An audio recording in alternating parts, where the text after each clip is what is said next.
Bonjour mes amis investisseurs, aujourd'hui je vais vous présenter l'ETF Small Cap Europe. Avec un seul ETF, celui des Small Cap Europe disponible chez Lixor, vous pouvez investir en plus de 400 sociétés. Et tout ça disponible dans les PA. Je vais vous donner les inconvénients et les avantages d'investir dans ces types d'ETF. Et à la fin de la vidéo, je vais vous expliquer aussi dans quel type de portefeuille ce type d'ETF a sa place. Avant qu'on commence à analyser l'ETF, je vous invite à liker la vidéo, à partager avec vos amis. Je suis Michael Ravaneda, je suis brésilien, ingénieur et analyste financier et dans cette chaîne on parle d'investissement à long terme. Je vous invite aussi à me suivre sur l'Instagram et aussi vous pouvez être au courant normalement des lives que j'ai fait le week-end, toujours avec un sujet qui intéresse les investisseurs de long terme.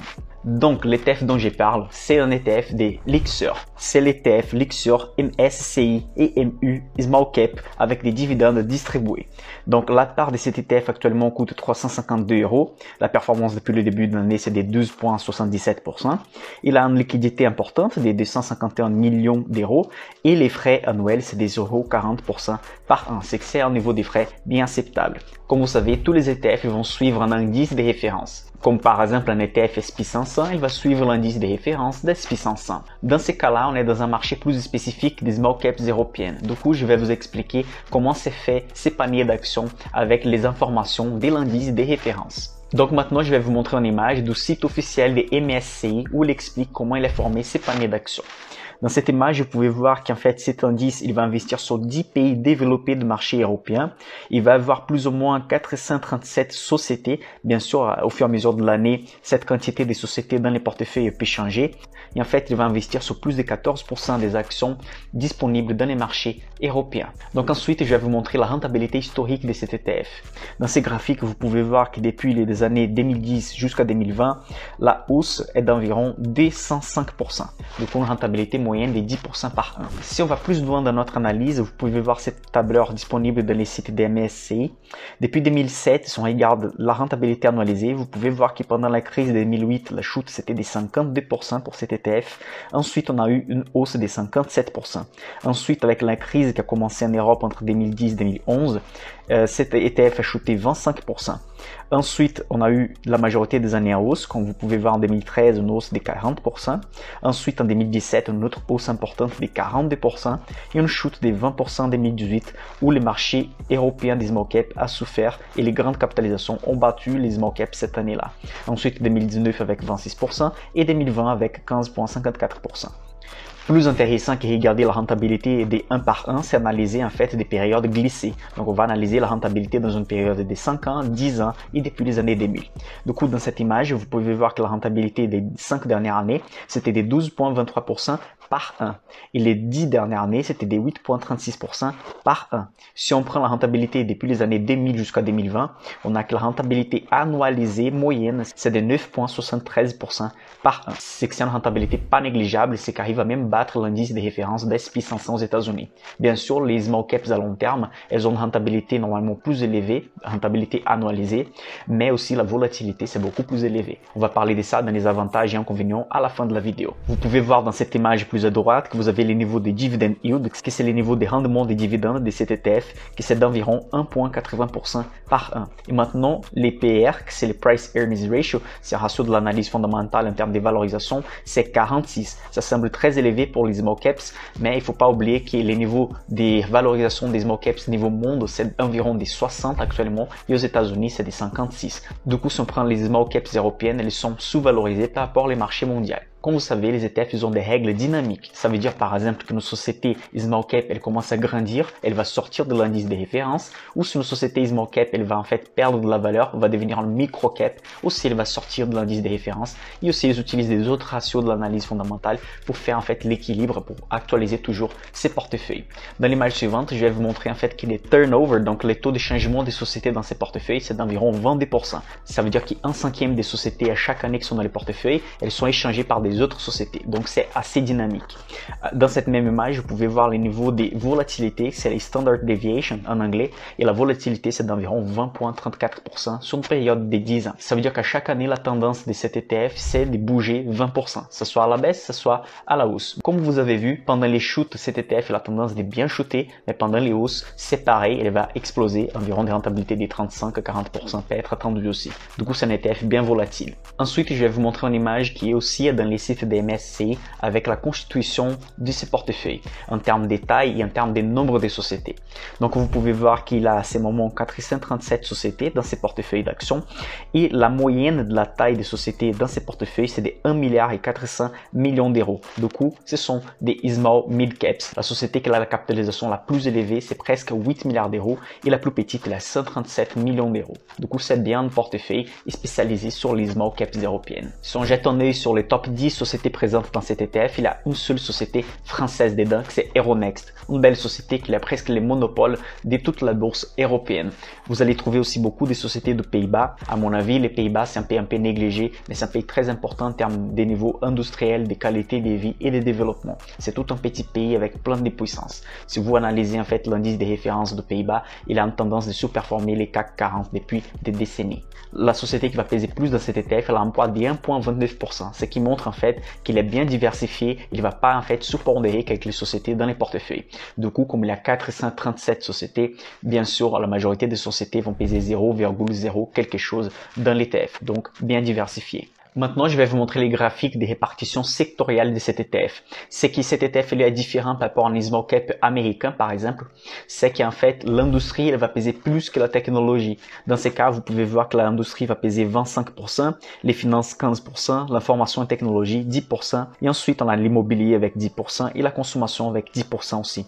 Donc, en fait, vous voyez qu'il y a 5 ou 6 secteurs qui pèsent entre 10 et 20%. C'est que c'est excellent en termes de diversification sectorielle aussi. Quand on va parler des diversifications géographiques, cet ETF il est intéressant parce que comme on a un PA, on a la tendance de diversifier plus en France. Donc en fait, on arrive à surpondérer la France dans les portefeuilles. Ou même quand on pense en Europe, toujours on va penser les sociétés qu'on connaît mieux, que ce sont les sociétés françaises. Cet ETF, il va investir plus en Allemagne. En deuxième place, il y aura la France. Du coup, l'Allemagne va peser 25%, la France 15%, l'Italie 14%, les Pays-Bas 13%, l'Espagne 10% et tous les autres pays de l'Europe vont peser ensemble 23%. Il est très intéressant de faire une remarque ici parce que cet ETF européen, il ne considère pas la Suisse, il ne considère pas l'Angleterre. Du coup, c'est vraiment l'espace de l'Union européenne. Du coup, ces deux pays-là, ils sont négligés dans cet ETF. Dans les sites d'MSCI, il y a une information par rapport aux rééquilibres de cet ETF. Dans les marges suivantes, vous pouvez voir en fait qu'il est dans les mois de mai et de novembre, 2 fois par an du coup, cet ETF est rééquilibré. Et les sociétés qui sont extrêmement petites, aux micro-caps, elles sortent en fait de cet ETF et les sociétés qui deviennent des géantes vont sortir de cet ETF aussi. Comme j'avais dit, cet ETF, c'est un ETF à distribution des dividendes. Donc là, je vous montre en fait les tableurs qui montrent les versements des dividendes les dernières années. Comme vous pouvez voir, il est en tendance de hausse. Il est arrivé au sommet des versements des dividendes l'année de 2017. En année 2018 aussi avec 6,82. Ensuite, elle a diminué un peu les dividendes. Surtout qu'après 2018, les petites et moyennes sociétés ont eu un peu de mal par rapport aux grandes sociétés. Bien sûr, quand on investit sur les petites sociétés, on n'est pas intéressé avec les versements des dividendes. Les petites sociétés elles ont plus de potentiel que les grandes sociétés. C'est pour ça que normalement, elles vont verser moins de dividendes. Et les rendements, comme j'avais dit, de cet ETF, c'est de 1,80% par an en moyenne. Si on va parler des réplications, cet ETF est de type physique. Je vous invite fortement à regarder ma vidéo qui explique la différence d'un ETF physique et d'un ETF synthétique. Comme un ETF, c'est un panier d'actions, il y a plusieurs manières de bâtir et de gérer ces paniers d'actions. Ça veut dire qu'ils vont vraiment acheter les actifs, les actions des sociétés qui sont dans ces portefeuilles. Donc là, on va faire la conclusion et je vais parler des avantages, inconvénients et quand c'est intéressant d'investir dans ce type d'ETF. Déjà, avec cet ETF, on arrive à investir dans les facteurs taille. Ça veut dire qu'on va investir sur les petites capitalisations qui ont la tendance de battre les marchés à long terme. Investir dans cet ETF, c'est une manière d'être diversifié géographiquement en Europe sans avoir besoin de choisir une société en Allemagne, une société aux Pays-Bas, etc. Donc ça, ce sont des bons avantages et surtout avec des frais qui sont pas élevés. Un inconvénient d'acheter un ETF small cap à la place de choisir ses propres actions, c'est qu'en fait, on va limiter les sociétés qui vont commencer à être très gagnantes, elles vont sortir de l'ETF, mais un avantage, c'est celles qui vont devenir des micro-caps, vont perdre de la valeur, vont sortir aussi de l'ETF. Du coup, dans ces cas-là, on reste neutre par rapport à ces sujets. Surtout qu'on ne va pas avoir un grand risque de choisir 10 ou 15 sociétés small cap, parce que là, on va avoir 437 sociétés dedans. Cet ETF n'est pas fait pour ceux qui ont un horizon d'investissement de moins de 6 ou 7 ans. Comme vous avez vu, pendant les crises, cet ETF a tendance de bien chuter et pendant les hausses, il va bien performer aussi.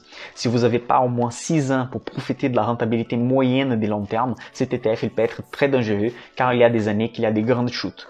Aussi, il ne faut pas deviner les timings de marché car on est dans un ETF qui a déjà ses propres règles. Il va changer même 20% des sociétés qui sont déjà dedans. Ce qu'il faut faire simplement, c'est d'acheter cet ETF. Une fois qu'il a des chutes, renforcer encore plus cet ETF pour profiter de la hausse qui va venir ensuite. Un point que ça peut être inconvénient pour la majorité d'investisseurs, c'est que la part de cet ETF coûte 350 €. C'est que ça fait un peu lourd pour ceux qui ont des 150 ou 300 € pour investir par mois. Car là, cet ETF, il est visé sur l'Europe. Bien sûr, si un investisseur a un portefeuille plus diversifié, il va avoir un peu des États-Unis, un peu d'ETF monde peut-être. Du coup, c'est difficile de faire les managements et d'acheter cet ETF à chaque mois. Mais il n'y a pas de souci, si vous achetez un ETF une fois tous les 3 mois, déjà, c'est bien intéressant pour glisser.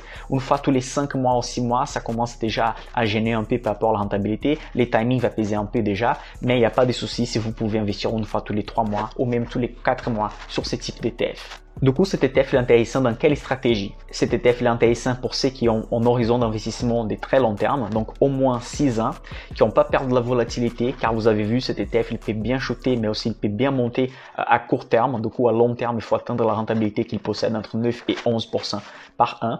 Cet ETF permet aussi de diversifier en Europe et aussi dans les facteurs taille. Si vous n'avez pas des petites capitalisations dans votre portefeuille, ça peut être une opportunité de commencer à investir dans les petites et moyennes sociétés. Si vous attendez un portefeuille de dividendes, ce type d'ETF va pas être utile pour vous.